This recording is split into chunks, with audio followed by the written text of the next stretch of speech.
أنفسنا ومن سيئات أعمالنا من يهده الله فلا مضل له ومن يضلله فلا هادي له وأشهد أن لا إله إلا الله وأشهد أن محمدا عبده ورسوله أما بعد فقد قال الله تعالى في القرآن الكريم يا أيها الذين آمنوا اتقوا الله حق تقاته ولا تموتن إلا وأنتم مسلمون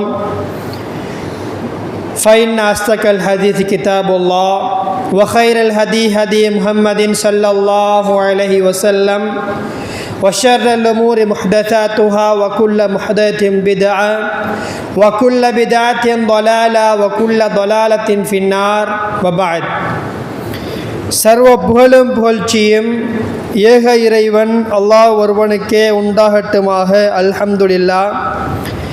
சலாத்தும் சலாமும் ஸல்லல்லாஹு அலைஹி வஸல்லம் அவர்களின் மீதும் சஹாபாக்கள், தாபிஈன்கள், தபு தாபிஈன்கள், இமாம்கள், நல்லோர்கள் எல்லோர்கள் மீதும் என்றென்றும் உண்டாகட்டுமாக. புனிதமான இந்த ஜும்ஆவுடைய தினத்திலே நானும் நீங்களும் ஒன்று குழும்பி இருக்கின்றோம். அன்றைக்கினிய இஸ்லாமிய சகோதரர்களே, உறவுகளே, நானும் நீங்களும் இன்னும் ஒரு சில நாட்களில் புனிதமான ஒரு மாதத்தையும் புனிதமான ஒரு நாளையும் அடைவதற்காக காத்து கொண்டிருக்கின்றோம். இப்படி இருக்கின்ற எனக்கும் உங்களுக்கும் அல்லாஹ்வுடைய தூதர் அவர்கள் ஒரு சில உபதேசம் செய்திருக்கிறார்கள். சஹாபாக்களை பார்த்து பல பொழுதுகளில் உபதேசம் செய்திருக்கிறார்கள். சஹாபாக்கள் அல்லாஹ்வுடைய தூதரிடத்திலே மார்க்கத்தை தெளிவாக படித்திருக்கிறார்கள். இவ்வளவு படித்தும் அல்லாஹ்வுடைய தூதர் அவர்கள் சஹாபாக்கள் பல்லாயிரக்கணக்கான சஹாபாக்களை ஒன்று கூட்டி, அதாவது நீங்கள் இனி வருகின்ற காலங்களில் இந்த உலகத்தில் நீங்கள் இப்படித்தான் வாழ வேண்டும், இனி வருகின்ற காலங்களில் உங்களுடைய வாழ்க்கையை நீங்கள் இப்படித்தான் அமைத்து கொள்ள வேண்டும் என்று ஒரு உருக்கமான ஒரு உரையை அல்லாஹ்வுடைய தூதர்கள் சஹாபாக்களுக்கு கூறுகின்றார்கள். அன்பான சகோதரர்களே, உறவுகளே, அந்த உரைக்கு நானும் நீங்களும் ஒரு பெயர் சொல்லுவோம், ஹஜ்ஜத்துல் விதா. அல்லாஹ்வுடைய தூதர் அவர்கள் இந்த உலகத்தில் முதலும் கடைசியுமாக ஒரே ஒரு ஹஜ் செய்திருக்கிறார்கள், எங்களுக்கு தெரியும். அப்படி அவர் செய்த அந்த ஹஜ்ஜிலே இந்த முழு சமுதாயத்துக்கும் முழு உலகத்துக்கும் ஒரு சில முக்கியமான விடயங்களை ரசூலுல்லாஹி ஸல்லல்லாஹு அலைஹி வஸல்லம் அவர்கள் கூறுகின்றார்கள். அன்பான சகோதரர்களே, உறவுகளே, அதற்கு இன்னொரு பெயர் சொல்லுவோம், அரஃபா உரை. அரஃபா உரையிலே அல்லாஹ்வுடைய தூதர் அவர்கள் முழு உலக முஸ்லிம்களுக்கும் ஒரு சில முக்கியமான விடயங்களை சொல்லுகின்றார்கள்.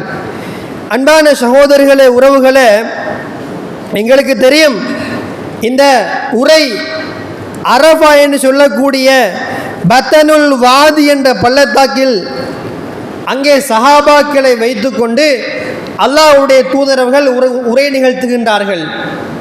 அன்பான உறவுகளே, சகோதரர்களே, அந்த உரையிலே அல்லாஹ்வுடைய தூதர் அவர்கள் ஒரு சில விஷயங்களை சொல்லுகிறார்கள். இந்த விஷயங்களை கேட்கின்ற சஹாபாக்களுக்கு ஒரு எண்ணம் வருகிறது, அல்லாஹ்வுடைய தூதருடைய பேச்சை பார்த்தால் இதற்கு பின்னால் அல்லாஹ்வுடைய தூதர் அவர்கள் உயிரோடு வாழ மாட்டார்கள் என்ற ஒரு எண்ணம் சஹாபாக்களுக்கு மத்தியிலே வருகின்றது. உள்ளத்திலே ஒரு கேள்வி எழுகிறது, அல்லாஹ்வுடைய தூதருடைய அந்த உரையை கேட்டால் இதற்கு பின்னால் இந்த உலகத்திலே ரசூலுல்லாஹி ஸல்லல்லாஹு அலைஹி வஸல்லம் அவர்கள் வாழ மாட்டார்களோ என்ற ஒரு கேள்வி உள்ளத்திலே எழுகின்ற பிரகாரம் சில முக்கியமான விஷயங்களை சொல்லுகின்றார்கள். அன்பான உறவுகளே, சகோதரர்களே, அந்த உரையிலே ஆரம்பமாக அல்லாஹ்வுடைய தூதர் அவர்கள் சொல்லுகிறார்கள், அதாவது சஹீல் புகாரிலே வரக்கூடிய சஹீயான செய்தி சொல்லுகிறார்கள், இன்ன திமாக்கும் வ அம்பாலுக்கும் ஹராமுன், அதாவது உங்களுடைய இரத்தங்கள், உங்களுடைய சொத்துக்கள் உங்களுக்கு ஹராமாகும். தொடர்ந்து சொல்கிறார்கள், கஹுருமதி யௌமிக்கும் ஹாதா, இந்த இடத்துக்கு, இந்த இடத்துக்கு, இந்த நாளுக்கு என்ன சிறப்பு இருக்கிறதோ அது போன்ற ஒரு கண்ணியம் இருக்கிறது. வஃபி ஷஹரிக்கும் ஹாதா, இந்த மாதத்துக்கு என்ன சிறப்பு இருக்கிறதோ அதே போன்ற ஒரு சிறப்பு இருக்கிறது என்பதாக அல்லாஹ் அவர்கள் சொல்லி காட்டுகின்றார்கள். தொடர்ந்து சொல்லுகிறார்கள், ஃபி பலதிக்கும் ஹாதா, இந்த மக்கா மதீனா இந்த அரஃபாவுக்கு என்ன சிறப்பு இருக்கிறதோ இது போன்ற ஒரு சிறப்பு உங்களுடைய சொத்துக்களுக்கும் உங்களுடைய மானங்களுக்கும் இரத்தங்களுக்கும் இருப்பதாக அல்லாஹ் சொல்லி காட்டுகின்றார்கள். எங்களுக்கு தெரியும் இந்த அரஃபா உரை என்பது இன்று அந்த அரஃபாவுடைய அந்த நாளிலே அதற்கென்று உரை நிகழ்த்துவார்கள். அந்த உரையை உலகத்திலே இருக்கின்ற எல்லோரும் கேட்போம் சகோதரர்களே. ஏன் தெரியுமா? அந்த அரஃபா உரை என்பது அவ்வளவு முக்கியமான உரை சகோதரர்களே. இந்த உரையில் அல்லாஹ் அவர்கள் பல விஷயங்களை சொல்றாங்க. சொல்ற ஒரு விஷயம் என்ன? உங்களுக்கு உங்களுடைய இரத்தம், அதை அப்படி என்றால் ஒரு முஸ்லிம் இன்னும் ஒரு முஸ்லிமை கொல்லுவது ஹராம். ஒரு முஸ்லிம் இன்னும் ஒரு முஸ்லிமுடைய சொத்துக்களை அபகரிப்பது ஹராம் என்ற சில விடயங்களை சொல்லுகிறார்கள் ரசூலுல்லாஹி ஸல்லல்லாஹு அலைஹி வஸல்லம் அவர்கள்.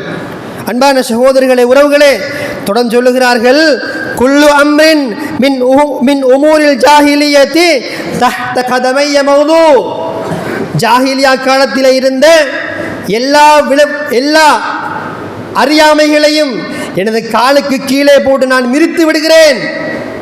ஜாஹிலியா காலத்தில் இருந்த எல்லா அறியாமைகளையும் எனது காலுக்கு கீழே போட்டு மிதித்து விடுகிறேன்.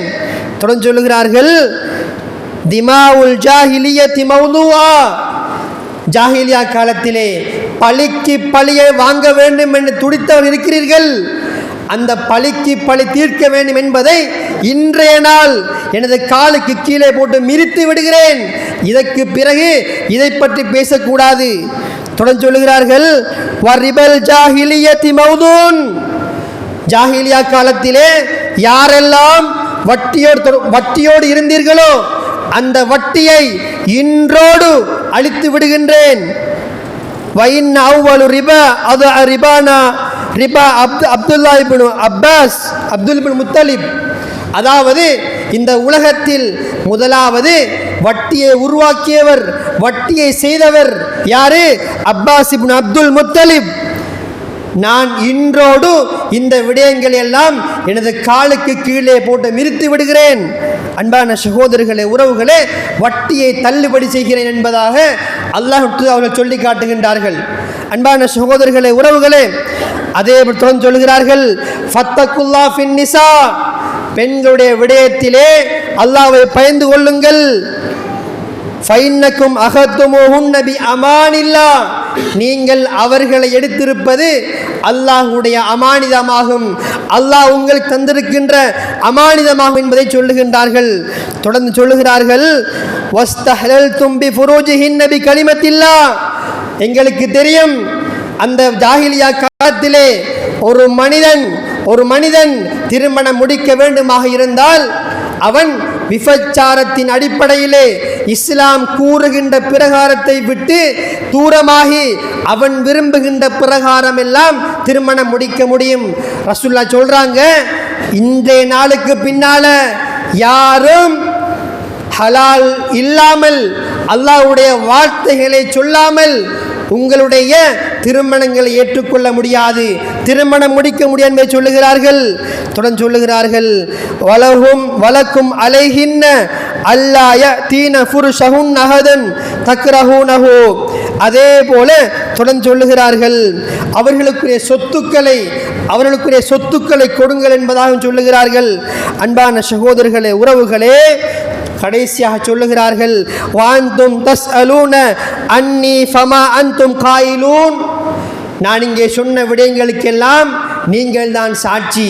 இங்கே யாரெல்லாம் இந்த உரைக்கு வரவில்லையோ அவர்களுக்கு இந்த விடயங்களை எத்தி விடுங்கள் என்று சொல்லுகிறார்கள்.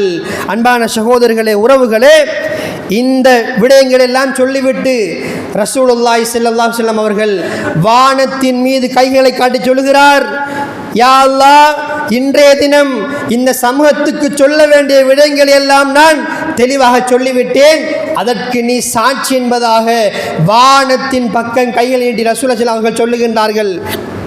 அன்பான சகோதரர்களே, உறவுகளே, நானும் நீங்களும் இந்த அரஃபா உரையின் ஊடாக பல விடயங்களை படித்து கொள்ள வேண்டும். அன்பான உறவுகளே, சகோதரர்களே, இந்த உலகத்தில் வாழக்கூடிய ஒரு மனிதன் குடும்பங்களாக இருந்தாலும் தனி மனிதனாக இருந்தாலும் வாழுகின்ற காலங்களில் சில மனக்கசப்புகள் வரும், சில பிரச்சனைகள் வரும். அன்பான உறவுகளே, சகோதரர்களே, ரசூலுல்லாஹி ஸல்லல்லாஹு அலைஹி வஸல்லம் சொல்லுகிறார்கள், இன்ன ஆராதக்கும் ஹராமுன் அலைக்கும், உங்களுடைய மானம் உங்களுக்கு ஹராமானது. அன்பான சகோதரர்களே, உறவுகளே, இந்த அரஃபா உரையின் ஊடாக நான் நீங்களும் படிக்கின்ற படிப்பின் என்ன தெரியுமா? ஒரு மனிதனுடைய மானம் இன்னும் ஒரு மனிதனுக்கு ஹராம். அப்படி என்றால் ஒரு மனிதன் தவறு செய்திருக்கிறான். இன்றைக்கு நாங்கள் எல்லாருமே தொலைபேசி பாவிக்கின்றோம், இன்றைக்கு நாங்கள் எல்லாருமே சோசியல் மீடியா பாவிக்கின்றோம். அன்பான சகோதரர்களே, உறவுகளே, அல்லாஹ்வை பயந்து கொள்ள வேண்டும். இன்று அடுத்த மனிதனுடைய மானத்திலே கை வைக்கின்ற காட்சிகளை பார்க்கிறோம். சமூக வலைத்தளங்களை எடுத்து பார்த்தால் நாளுக்கு நாள் கேள்விப்படுகிறோம். ஒரு மனிதன் தவறு செய்திருக்கிறான், ஒரு மனிதன் பிழை செய்திருக்கிறான் வைத்துக் கொள்ளுங்கள், அவனுடைய மானத்தை விளையாடுவதற்கு எனக்கும் உங்களுக்கும் எந்த அதிகாரமும் கிடையாது. சகோதரர்களே, ரசூலுல்லாஹ் சொன்னாங்களே, உங்களுக்கு உங்களுடைய மானம் ஹராம். ஒரு மனிதனுடைய மானம் எந்த அளவுக்கு பெருமை தெரியுமா?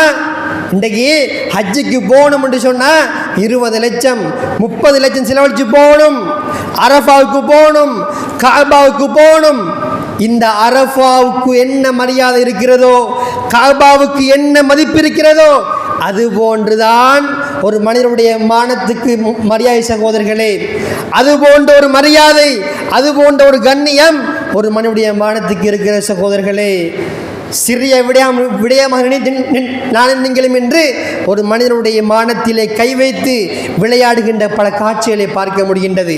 அன்பான சகோதரர்களே, உறவுகளே, அதே போல ரசூலுல்லாஹ் சொன்னாங்க, இரண்டாவது ஜாஹிலியா காலத்திலே எந்தெந்த பழக்க வழக்கங்கள் இருந்ததோ அந்த எல்லா பழக்க வழக்கங்களையும் நான் இன்றோடு எனது காலுக்கு கீழே போட்டு அழித்து விடுகிறேன். அப்படி என்றால் இதற்கு பின்னால் ஜாஹிலியா காலத்திலே வாழ்ந்தவர்களை போன்று நீங்கள் வாழ முடியும் என்பதை சொல்லுகிறார்கள். அன்பான சகோதரர்களே, உறவுகளே, அடுத்ததாக சொல்லுகிறார்கள், நீங்கள் வஅபுதுல்லாஹ் வலா துஷ்ரிகுஹு பிஷைஆ. எங்களுக்கு தெரியும், இந்த உலகத்துக்கு அனுப்பப்பட்ட எல்லா நபிமார்களும் சொன்ன ஒரே ஒரு வாசகம் என்ன? வஅபுதுல்லாஹ், அல்லாஹ்வை வணங்கு, வலா துஷ்ரிகுஹு பிஷைஆ, அதிலே யாரையும் ஒப்பாக்காதே, அதிலே யாரையும் கூட்டு சேர்க்காதே என்பதையும் அல்லாஹ்வுடைய தூதர் உடைத்து சொல்லுகிறார்கள். அன்பான சகோதரர்களே, உறவுகளே, அடுத்ததாக நான்காவது விடயம், மூன்றாவது விடயம் சகோதரர்களே, இன்று உலகத்தில் வாழுகின்ற மனிதன் அல்லாஹ்வை விட்டும் தூரமாகி, அல்லாஹ் மீது நம்பிக்கை வைக்கக்கூடிய மனிதன் அல்லாஹ்வை விட்டும் தூரமாகி இன்று கபர்களுக்கு மத்தியிலே போகின்றான், கபர்களுக்கு மத்தியிலே போகின்றான், அவர்களிடத்தில் கையேந்தி பிரார்த்திக்கின்றான். சகோதரர்களே, எங்களுக்கு தெரியும் இது முற்றிலும் ஷிர்கான ஒரு விடயம். இன்று எங்களுடைய ஊர்களிலே, எங்களுடைய நாடுகளிலே இன்று நாளுக்கு நாள் ஒரு மனிதன் அல்லாஹ்வை விட்டும் தூரமாகின்றான். ஒரு சில சகோதரர் சொல்கிறாங்க, என்ன தெரியுமா, எனக்கு குடும்பத்தில் எனக்கு எவ்வளோ தேவை இருக்குது, எவ்வளோ கஷ்டம் இருக்குது, நான் அல்லாஹ் கிட்ட கேட்டேன், அல்லாஹ் தரல, அல்லாஹ் தரல. என்ன செய்கிறாரு? ஒரு ஜியாரத்துக்கிட்ட போகிறாரு. ஜியாரத்துக்கிட்ட போய் அந்த ஜியாரத்தில் அடக்கம் செய்யப்பட்ட இடத்திலே கையேந்தி முட்டுக்காலில் இருந்து கொண்டு கை உயர்த்தி கேட்கிறார். அன்பான சகோதரர்களே, உறவுகளே, எங்களுக்கு தெரியும் இது முற்றிலும் ஷிர்கான ஒரு விடயம். சகோதரர்களே, சர்வசாதாரணமாக இன்று எங்களுடைய ஊர்கள் நடைபெற்று கொண்டிருக்கின்றன.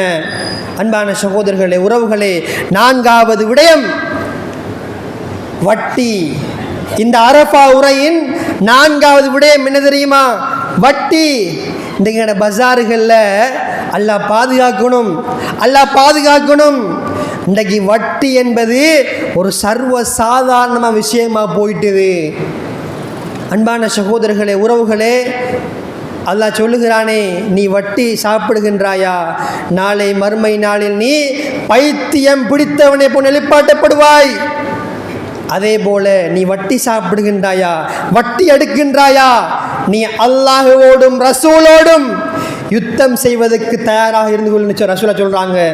அன்பான சகோதரர்களே, உறவுகளே, ஒரு காலம் இருந்தது, எங்களோட முஸ்லீம் பஜார்களை போய் பார்த்தா பார்க்குறதுக்கே ஒரு சந்தோஷம், ஒரு வெளிச்சம். இன்றைக்கு போய் பாருங்க, எந்த கடைக்கு போனாலும் வட்டியோடு தொடர்பு சகோதரர்களே.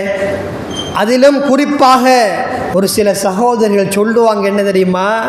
வட்டி இல்லாமல் எப்படியாப்பா பிஸ்னஸ் பண்ணுறது? பிஸ்னஸ்னா அப்படித்தான், வட்டி வருந்தான். பார்க்கின்றோமா இல்லையா சகோதரர்களே? பிஸ்னஸ் செய்கிறாரு, லொஸ்ட்டு, வேறு வழி இல்லை. தேர்ந்தெடுக்கின்ற ஒரு பகுதி என்ன? அல்லாஹு ரப்புல் ஆலமீன் இந்த உலகத்திலே தடுத்த ஒரு விடயம் சகோதரர்களே. எங்களோட ஊர்களில் சர்வ சாதாரணமாக போன ஒரு விஷயம் என்ன? இந்த வட்டி சகோதரர்களே. ஒவ்வொரு கடையிலும் போய் பாருங்கள், கடைக்கு போனால் முன்னுக்கு மாஷா அல்லாஹ் போட்டிருக்காரு, கடைக்கு போனால் முன்னுக்கு மாஷா அல்லாஹ் போட்டிருக்கிறாரு. ஆனால் விசாரித்து பார்த்தா அந்த முழுமையான அந்த கடை வட்டியிலே ஓடிக்கொண்டிருக்கிற சகோதரர்களே. பிஸ்னஸ் பண்ணுறாரு, லொஸ்ட்டு. என்ன செய்கிறாரு? பேங்குக்கு போய் 5 லட்சம், 10 லட்சம், 20 லட்சம், 30 லட்சம் கணக்கில்லை லோன் எடுத்து கடையை நடாத்துறாரு. கடையை நடாத்தினா ஒரு மாதம் போகுது, ஓஹோண்டு வியாபாரம். ஒரு மாதம் கழிஞ்சு 2ஆம் மாதம் போகுது, கஷ்டம் வருகிற சகோதரர்களே. எங்களுக்கு தெரியும், அல்லாஹ் சொல்லுகிறான், நான் வியாபாரத்தை வளர்ப்பேன், வட்டியை அழிப்பேன். அன்பான சகோதரர்களே, உறவுகளே, ஒரு காலத்தில் வியாபாரத்தில் கொடி கட்டி பறந்தவர்கள். பஜார்களை போய் பாருங்க, சில ஊர்களில் பஜார்களில் கொடி கட்டி பறந்த ஹாஜியார்மார் இன்றைக்கு அட்ரஸ் இல்லை, இன்றைக்கு அட்ரஸ் இல்லை. விசாரித்து பார்த்தா என்ன? வட்டி. ஒரு காலத்தில் செல்வ செழிப்போடு வாழ்ந்தவர், அவரை விட்ட ஆள் இல்லைன்னு வாழ்ந்தவர். இன்றைக்கி போய் விசாரித்து பாருங்க, அவருடைய அட்ரஸே அந்த ஊரில் இல்லை சகோதரர்களே. காரணம் என்ன தெரியுமா? வட்டி. இந்த வட்டிக்குள் யாரெல்லாம் போகிறார்களோ அல்லாஹ் நிச்சயம் அளித்தே தீர்வான் சகோதரர்களே. அரஃபா உரையில் அல்லாஹ் சொன்ன முக்கியமான விடயங்களில் ஒன்று என்ன? இந்த வட்டி. இந்த வட்டி என்பது இன்றைக்கு எப்படி வந்துட்டு சொன்னால், இந்த தொலைபேசிக்கு நாங்கள் பணம் போடுவோம், ரீலோட் போடுவோம். ரீலோட் போட்டுட்டு அந்த காசு முடிஞ்சிடும். ஒரு இக்கட்டான சூழ்நிலை, கடையும் இல்லை, போகிறதுக்கு இடமும் இல்லை, போடுறதுக்கு காசும் இல்லைன்னு வைங்க. போனுக்கு சல்லி போடணும், கடை இல்லை. என்ன செய்வோம் நாங்கள்? உடனடியாக பாருங்கள் சகோதரர்களே, இந்த லோன் என்றது, இந்த வட்டி என்றது இன்றைக்கி எங்களோட ஃபோனுக்குள்ளே வந்தாச்சு, ஃபோனுக்குள்ளுக்கு வந்தாச்சு. என்ன செய்கிறது? காசு இல்லையா? உடனே அடித்தாச்சு. எவ்வளோ? 110 ரூபா. 110 ரூபா எடுத்தால் லோன் தாரான் யாரு? யாரு? சிம் வைத்திருக்கின்ற கம்பெனிகள் லோன் தாராங்க. எவ்வளோ? 110 ரூபா எடுத்தால் 40 ரூபா வட்டி. 40 ரூபா வட்டி. இப்போ எவ்வளோ வருது? அவர் 110 ரூபா எடுத்தால் 150 ரூபா கட்டணும் சகோதரர்களே. இது வட்டியா இல்லையா? இது வட்டியா இல்லையா? இன்றைக்கி எங்களுக்கு தெரியாமல் நானும் நீங்களும் வட்டியிலே போய் கொண்டிருக்கிறோம் சகோதரர்களே. அதே போல் நானும் நீங்களும் இன்று, அதாவது ஓட்ட பில் கட்டுறோம், சிபிக்கு நாங்கள் பில் கட்டணும். ஒவ்வொரு மாதமும் நாங்கள் என்ன செய்யணும்? பில் கட்டணும்.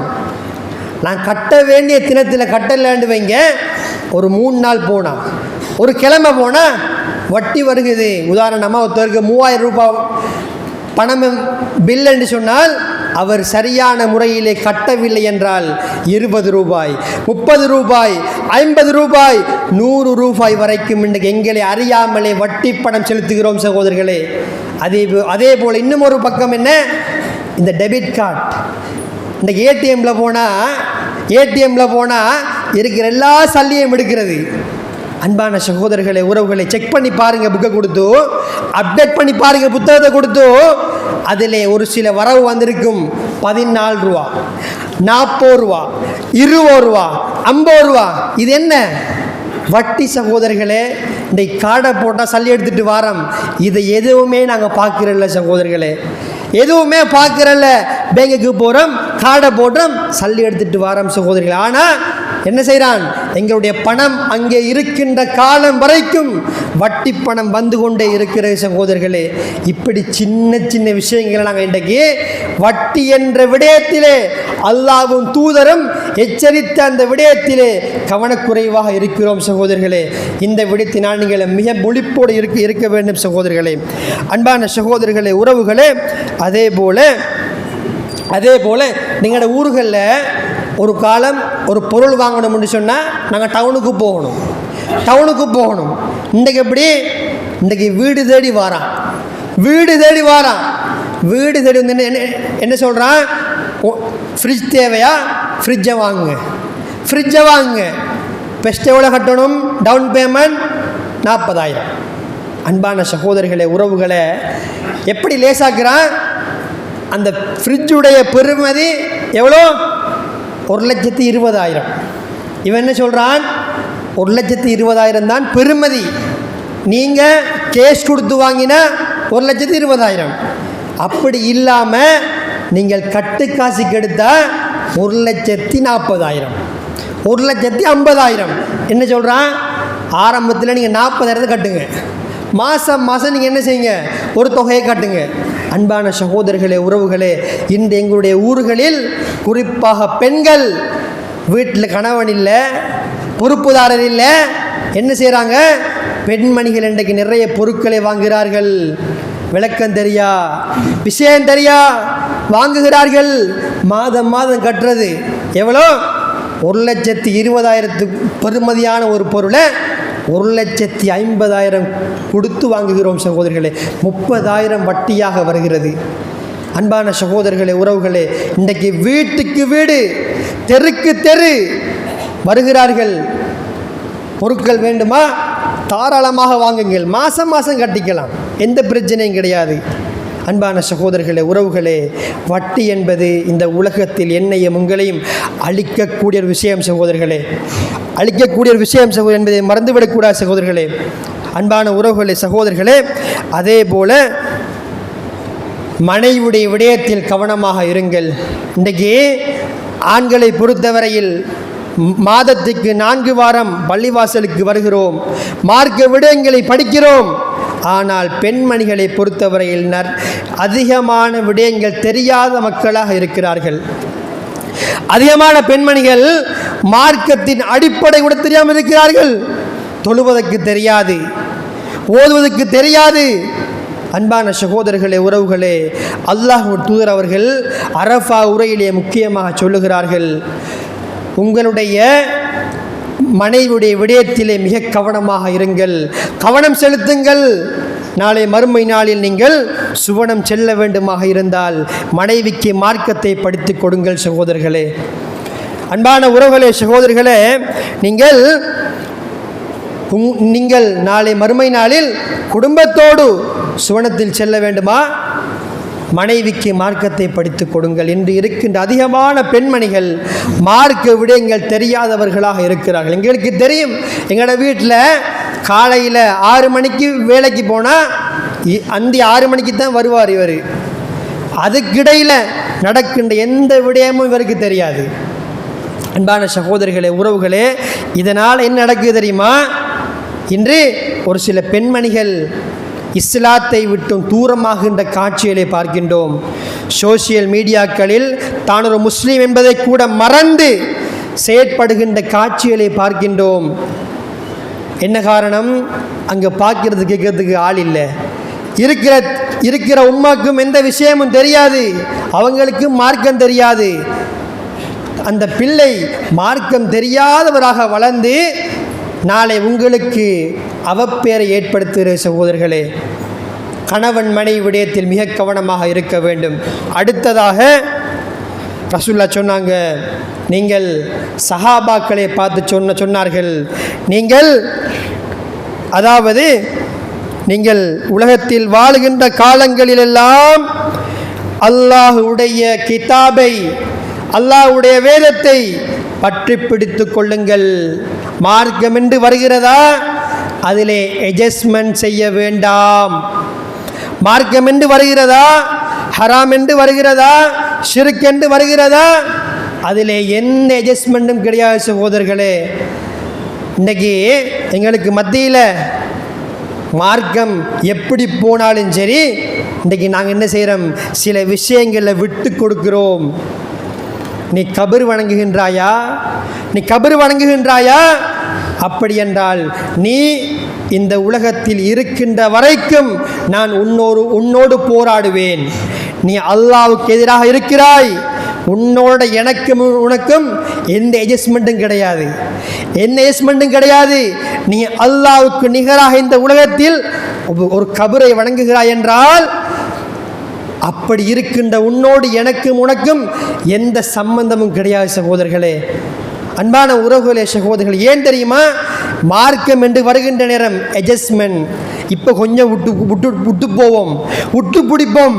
பார்க்கின்றோமா இல்லையா சகோதரர்களே, பார்க்கின்றோமா இல்லையா? ரசூலுல்லாஹ் சொன்ன முக்கியமான விஷயம் என்ன, மார்க்கத்தில் நீங்கள் எப்போதும் உறுதியாக இருக்க வேண்டுமா, கிதாபுல்லா, அல்லாஹ்வுடைய வேதத்தை பற்றி பிடித்து கொள்ளுங்கள். அன்பான சகோதரர்களே, உறவுகளே, அடுத்ததாக ரசூலுல்லாஹ் அவர்கள் சொல்லுகிறார்கள், அடுத்த வருடம் நான் இந்த உலகத்தில் இருப்பேனா என்பது எனக்கு தெரியாது. லித்தஹுது மனாசிகக்கும் ஃபைன்னி லா அதரி, அடுத்த வருஷம் நான் இருப்பேனா என்று எனக்கு சொல்ல முடியாது. என்னிடத்திலிருந்து நீங்கள் ஹஜ்ஜி வணக்கத்தை படித்து கொள்ளுங்கள். அன்பான சகோதரர்களே, உறவுகளே, இப்படி சொல்லிவிட்டு அந்த ஹதீஸின் தொடராக சொல்லுகிறார்கள், அதாவது ஃபைன்ன திமாக்கும் ஃபஅம்பாலக்கும் அலைக்கும் ஹராம், உங்களுக்கு உங்களுடைய இரத்தம், உங்களுடைய சொத்து ஹராமாகும் என்பதை சொல்லுகின்றார்கள். தொடர்ந்து சொல்லுகிறார்கள், இல்லா அன்ன ஷைத்தான கது ஐஷ ஐயுபதம் ஃபி பலதிக்கும் ஹாதா, ஷைத்தானுக்கு தெரியும் இந்த மக்கள் இருக்கின்ற யாரையும் வழிகெடுக்க முடியாது. உதாரணமாக சொல்கிறேன்டா, நீங்கள் 5 வேளை பள்ளிக்கு வாரீங்கன்னு வைங்க, நீங்கள் ஒரு நாளைக்கு 5 நேரம் பள்ளிக்கு வாரேன்னு வைங்க, ஷைத்தானுக்கு தெரியும் என்ன தெரியுமா, இவரை வழிகெடுக்கலாம், இவர் என்ன செய்யலாது, தொழுகை விஷயத்தில் இவர் வழிகெடுக்கலாம். ஷைத்தான் சொல்லுவான், தஹரீஷு பைனஹும், என்ன செய்வான், தொழுகையில் வழிகெடுக்க இயலாதா, எங்களோட வீட்டுக்குள்ளால சில வணக்கங்களை கொண்டு வருவான், எங்களோட வீட்டுக்குள்ளால ஷைத்தானியத்தின் அமல்களை கொண்டு வருவான். பள்ளிக்கு போகிற மனுஷனை வழிகெடுக்க இயலாதா, வீட்டுக்குள்ளுக்கும் ஷைத்தான் விரும்புகின்ற சில செயற்பாடுகளை கொண்டு வருவான். எங்களோட ஊர்களில், எங்களோட வீடுகளில் ஒரு குழந்தையுடைய அந்த குழந்தை பிறந்து 1 வருடம் முடிந்து விட்டால் சுபஹானல்லாஹ் ஹோல் புக் பண்ணி பல லட்சம் ரூபாய்களை கொடுத்து பர்த்டே ஃபங்க்ஷன், சுபஹானல்லாஹ் பர்த்டே ஃபங்க்ஷன் பார்க்கின்றோமா இல்லையா? எங்களோட ஊர்களில், எங்களோட வீடுகளில் சர்வசாதாரணமாக இன்றைக்கு ஷைத்தானுக்கு தெரியும் தொழுகையில் வழிகெடுக்கலாம். என்ன செய்யணும், இவங்களை இப்படித்தான் வழிகெடுக்கணும், இப்படித்தான் வழிகெடுக்கணும். பார்க்கின்றோமா இல்லையா சகோதரிகளே? கொள்கை பேசுகின்ற சகோதரி உட்பட, சகோதரிகளே, குர்ஆன் சுன்னா பேசுகின்ற உட்பட, ஒரு பிள்ளையுடைய பிறந்த நாள் வருகிறது, சர்வசாதாரணமாக பல லட்சம் ரூபாய் கொடுத்து, பல ஆயிரம் ரூபாய் செலவழித்து, ஹோல் புக் பண்ணி, எல்லோரையும் அழைப்புதல் கொடுத்து அழைத்து அந்த பிறந்த நாளை கொண்டாடுகின்ற காட்சிகளை பார்க்கிறோம் சகோதரிகளை. ஒன்றை கேட்கின்றேன், இந்த பர்த்டேக்கும் எங்களுக்கும் என்ன சம்பந்தம் இருக்கிறது? அதே போல ஒரு மனிதனுடைய வாழ்க்கையிலே 1 வருடம் முடிகிறது என்றால் நாம் கவலைப்படணும். என் வாழ்க்கையில் 1 வருஷம் முடிஞ்சுதே, இனி அந்த வாழ்க்கை வராதேன்னு கவலைப்படணுமே சகோதரிகளே. இன்றைக்கி ஆஃபீஸில் போகணும், அங்கேயும் பர்த்டே ஃபங்க்ஷன், கடைக்கு போன அங்கேயும் பர்த்டே ஃபங்க்ஷன், டவுனுக்கு போன அங்கேயும் பர்த்டே ஃபங்க்ஷன். இன்றைக்கு இது ஒரு ஃபேமஸ் ஆகிவிட்டு சகோதரிகளே, இது ஒரு நாகரிகம். இன்றைக்கு யாராவது ஒருத்தர் இந்த பர்த்டே கொண்டாடலண்டா என்ன தெரியுமா சொல்லுவாங்க? இவருக்கெல்லாம் உலகம் தெரியாது, இவருக்கெல்லாம் வாழ தெரியாதப்பா. உலகத்தில் என்ன செய்யணும்? இப்படி தான் வாழணும். சில சகோதரர் சொல்கிறாங்க என்ன தெரியுமா, சில ஆஃபீஸில் இவர் குர்ஆன் சுன்னா பேசுவராக இருப்பார், இவருக்கு இந்த பர்த்டே ஃபங்க்ஷன் எல்லாம் விருப்பம் இல்லைன்னு வைங்க, இவருக்கு விருப்பம் இல்லைன்னு வைங்க, இவர் கொஞ்சம் ஓரமாக இருப்பார். இவருக்கு சொல்கிற பேர் என்ன தெரியுமா? இவர் சூஃபி. என்ன இவர் சூஃபி, இவர் பாவமே செய்யறல்ல. அன்பான சகோதரர்களே, உறவுகளே, ஒன்றை புரிந்து கொள்ள வேண்டும். ரசூலுல்லாஹ் சொன்னாங்க, மன் தஷப்பஹ பிகௌமின் ஃபஹுவ மின்ஹும், யார் ஒருவர் இன்னும் ஒரு சமூகத்துக்கு ஒப்பாகின்றாரோ அவர் அவர்களை சார்ந்தவர். இன்றைக்கி பர்த்டேன்றது எங்கட கலாச்சாரமா? முஸ்லீம்களுடைய கலாச்சாரமா? இல்லை சகோதரிகளே, இல்லை. யாராவது வீட்டில் பர்த்டே கொண்டாடலண்டா அவருக்கு சொல்கிறா இவங்க பெரிய இஸ்லாம், இவங்க பெரிய இஸ்லாம் சொல்லுகின்ற காட்சிகளை பார்க்கிறோம் சகோதரிகளே. அல்லாஹ்வை பயந்து கொள்ள வேண்டும். ஷைத்தானுக்கு தேவை என்ன தெரியுமா? பள்ளிவாசலுக்கு போகிற ஒன்றை வழிகெடுக்கலா, இப்படித்தான் வழிகெடுக்கணும், இப்படித்தான் வழிகெடுக்கணும். அதே போல் எனிவர்சரி, ஒரு கணவனும் மனைவியின் திருமணம் முடித்து ஒரு வருஷம் முடிஞ்சு என்ன பெரிய விழா, பெரிய விழா. இந்த கலாச்சாரம் யாருது? எங்களுக்கு தெரியும்.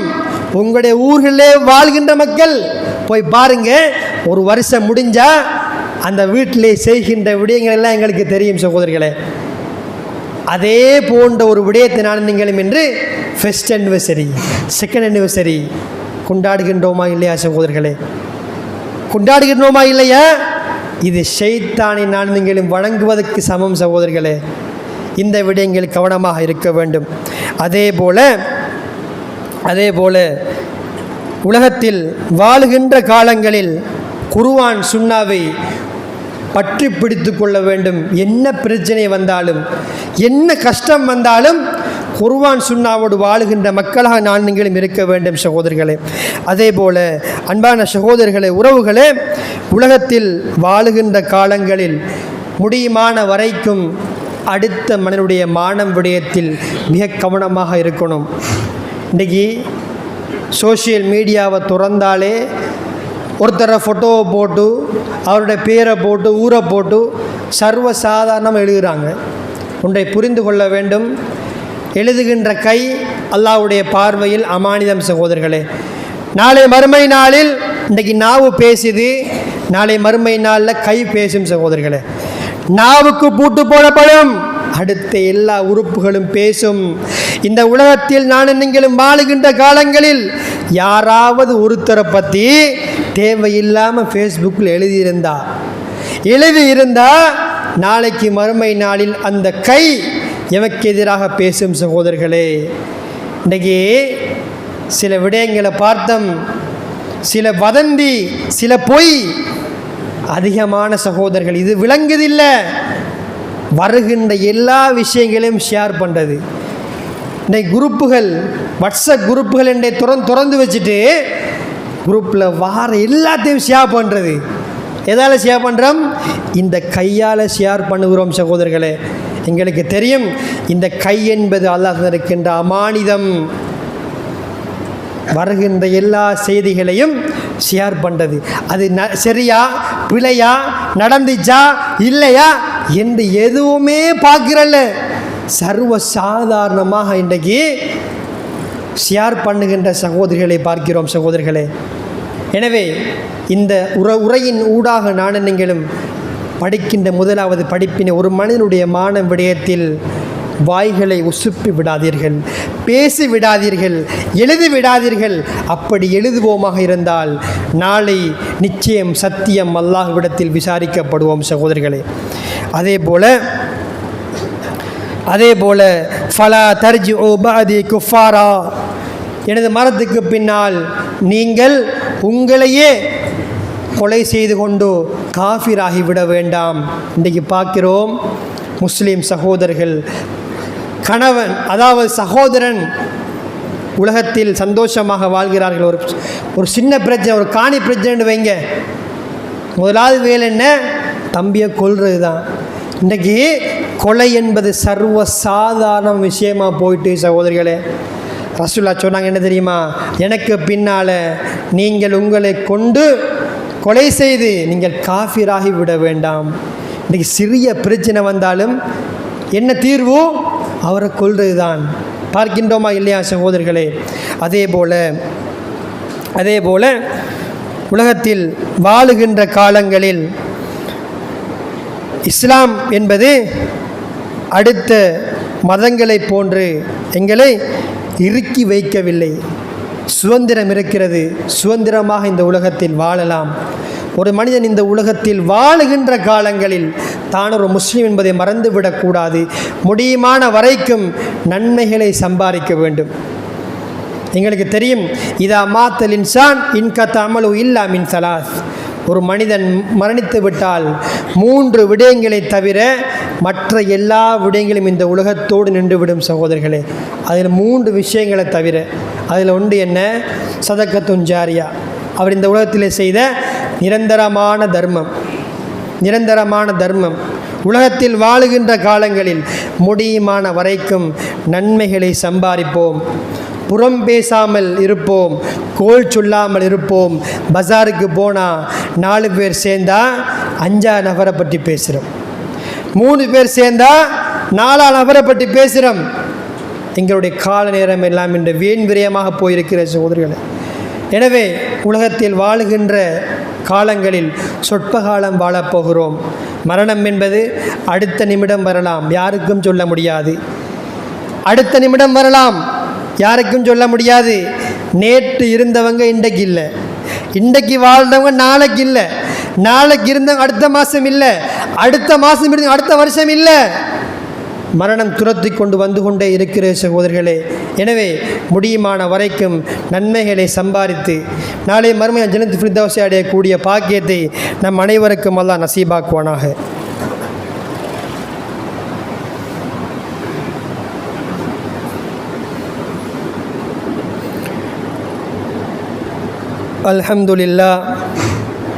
அல்ஹம்துலில்லாஹி வஹ்தா வஸ்ஸலாத்து வஸ்ஸலாமு அலா மன் லா நபிய்ய பஅதா வ அலா ஆலிஹி வ அஸ்ஹாபிஹி அஜ்மஈன்.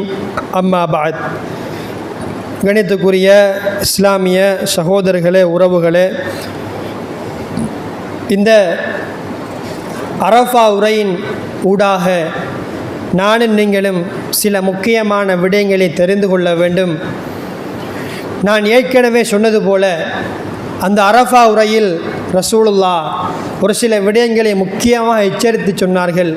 அதிலே ஒன்று இந்த வட்டி விடயத்தில் யாரெல்லாம் அதில் இருக்கின்றீர்களோ அதை விட்டும் தூரமாகி விட வேண்டும். உலகத்தில் வாழுகின்ற காலங்களில் என்ன பிரச்சனை வந்தாலும் அல்லாஹ்வுடைய வரம்புகளை மீற மாட்டேன் என்ற உறுதியோடு வாழ வேண்டும்.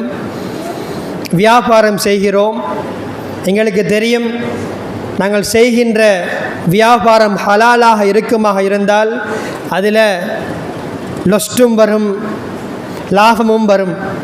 ஒரு மனிதன் உலகத்தில் வாழுகின்ற காலங்களில் அவன் செய்கின்ற வியாபாரம் லொஸ்டே வரக்கூடாது என்றால் அது ஹராமாகத்தான் இருக்க வேண்டும். ஹலாலாக இன்று பணம் உழைப்பது என்பது மிகவும் கஷ்டமான ஒரு விடயம் சகோதரிகளே. எனவே எங்களுடைய ஊர்களில், குடும்பங்களில், பஜார்களில் யாராவது வட்டியோடு தொடர்பாக இருப்பார்களே ஆனால் அவர்களை சென்று அவரோடு பேசுங்கள், அவர்களுக்கு சொல்லுங்கள், விளங்கப்படுத்துங்கள். அப்படி இல்லை என்றால் ஒரு பிரச்சனை, ஒரு சோதனை வருகின்ற நேரத்தில் முழு சமுதாயம் பாதிக்கப்படலாம். அன்பான உறவுகளே, சகோதரிகளே, எனவே அந்த விடயத்தில் மிக கவனமாக இருப்போம். அதே போல உலகத்தில் வாழுகின்ற காலங்களில் குர்ஆன் சுன்னாவை நிலைநாட்டுகின்ற விடயத்தில் விட்டு கொடுக்காதீர்கள். மஸ்அலாக்கள் சட்ட பிரச்சனை வருகிறதா, அப்படியும் செய்யலாம், இப்படி செய்யலாம் என்று வருகின்ற நேரம் நானும் நீங்களும் சண்டை பிடித்து கொள்ள தேவையில்லை. இரண்டுக்கும் ஆதாரம் இருக்கிறதா, இரண்டையும் செய்வோம். இன் அசாபத்து, நாங்கள் செய்த வணக்கம் சரியாக இருந்தால் அவருக்கு 2 கூலி வழங்கப்படும். பிழையாக இருந்தால் அஜ்ருன் வாஹிதுன், ஒரு கூலி வழங்கப்படும். எனவே மார்க்க விவகாரம் என்று வருகின்ற நேரம், பித்அத் என்று வருகின்ற நேரம், நானும் நீங்களும் ஒருபோதும் அதிலே அட்ஜஸ்ட் பண்ணக்கூடாது. ஒரு பிரச்சனை வருகிறது, ஒரு திருமணம் வருகிறது, ஒரு தொழுகை என்று வருகின்ற நேரம், பித்அத் என்று ரசூலுல்லாஹ் எதை சொன்னார்களோ அதிலே உறுதியாக இருக்க வேண்டும். என்ன பிரச்சனை வரட்டும், ஊரார் கோவிக்கட்டும், ஊராலே ஒதுக்கட்டும், எப்படி என்ன பிரச்சனை வந்தாலும் பித்அத் என்று வருகின்ற நேரம் அதிலே உறுதியாக இருக்க வேண்டும். இன்றைக்கு ஜனாசா வீட்டில் போய் பார்க்கின்றோம், இஸ்லாம் சொல்லாத எல்லா விடயம் அங்கே நடைபெறுகிறது.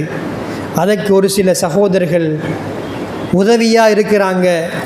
கேட்ட என்ன தெரியுமா சொல்லுவாங்க, இவங்க செய்கிறெல்லாம் இது பிழை தான், எனக்கு தெரியும், இனி இப்போ இதை பேசினா இந்த இடத்துல பிரச்சனை வருமே. அன்பான சகோதரர்களே, உறவுகளே, எங்கே தவறு நடக்கிறதோ அந்த இடத்துல சொல்லி காட்டணும் சகோதரர்களே. அதுதானே கடமை, அதுதானே கடமை. எங்களுக்கு தெரியும், அல்லாஹ் தூதர் அவர்கள் எங்கே பிரச்சனை நடந்ததோ அங்கே சொல்லி காட்டினார்கள். பித்அத் என்று வருகின்ற நேரம் நான் நீங்கள் மிக உறுதியாக இருக்க வேண்டும் சகோதரர்களே. அதே போல் ஒரு முஸ்லீம் இன்னும் ஒரு முஸ்லீமை பகைத்து கொண்டு வாழக்கூடாது. கொலை செய்வது என்று ரசூலுல்லாஹ் சொன்னாங்க. ஒரு காலம் வரும், ஒரு மனிதன் கொல்லப்படுவான், இறந்தவனுக்கு தெரியாது நான் ஏன் இறந்தேன் என்று தெரியாது, கொன்றவனுக்கும் தெரியாது நான் ஏன் கொண்டேன் என்று தெரியாத அளவுக்கு ஒரு காலம் வரும் என்று சொன்னாங்க ரசூலுல்லாஹ். இந்த காலத்தில் வாழ்கிறோம் சகோதரர்களே. அதிகமான கொலைகள் எல்லா இடங்களிலும் பார்க்கின்றோம். எனவே பிரச்சனைகள் வருகின்ற நேரம் முடியுமான வரைக்கும் பேசி தீர்த்து கொள்ளுவோம். நான் ஒரு முஸ்லீம், நான் களிமா சொன்ன ஒரு மனிதன் என்பதை மறந்துவிடக்கூடாது சகோதரர்களே.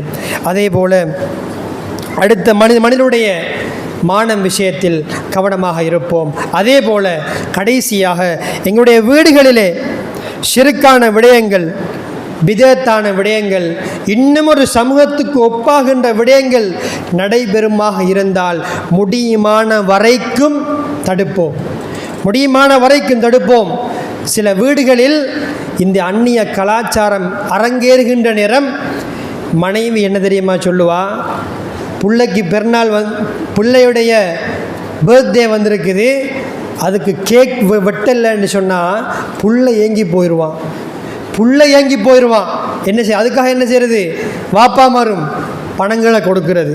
அப்படி இல்லாட்டி என்ன செய்கிறது, மார்க்க விடயம் என்று வருகின்ற நேரம் அதிலே அசம்பந்த போக்கு. எங்களுக்கு தெரியும், நாளை மறுமையில் அல்லாஹு ரப்புல் ஆலமீன் ஒரு மனிதனோடு பேச மாட்டான். அவன் யார் தெரியுமா, தனக்கு அதிகாரம் இருந்து தனது மனைவி, தனது மகள் தவறு செய்கிறாள், தவறு செய்கின்ற நேரம் அதிகாரம் இருந்தும் தடுக்க முடியும் என்ற கட்டளை இருந்தும் யாரெல்லாம் பார்த்து கொண்டிருந்தார்களோ, தையூஸ் தையூஸ், வீட்டில் ஃபங்க்ஷன் நடக்குது, இது ஹராம் கூடாது என்று தெரியும், இருந்தாலும் அரங்கேறுகிறது, அதை பார்த்து கொண்டு ஒரு கணவன் இருப்பானாக இருந்தால் நாளை மறுமையில் அல்லாஹு ரப்புல் ஆலமீன் பேசவும் மாட்டான், பார்க்கவும் மாட்டான். அதே போல் சில மனைவி சொல்லுவாங்க, என்ன தெரியுமா, பர்த்டே பற்றி பேசினா இது எப்போதுமா செய்கிறோம், வருஷத்தில் ஒரு நாள், எப்படி செய்தான் அப்படித்தான் போடுவான் மனசில். பர்த்டேன்றது எப்பயுமா செய்கிறான், வருஷத்தில் ஒரு நாள். அன்பான சகோதரர்களே, உறவுகளே, எனவே மார்க்க விடயங்களில் கவனமாக இருக்க வேண்டும். ஷைத்தான் எங்களுடைய வீடுகளுக்குள்ளே நுழைந்து எங்களை வழிகெடுக்க பார்க்கின்றான். இந்த விடயங்கள் மிக கவனமாக இருக்க வேண்டும்.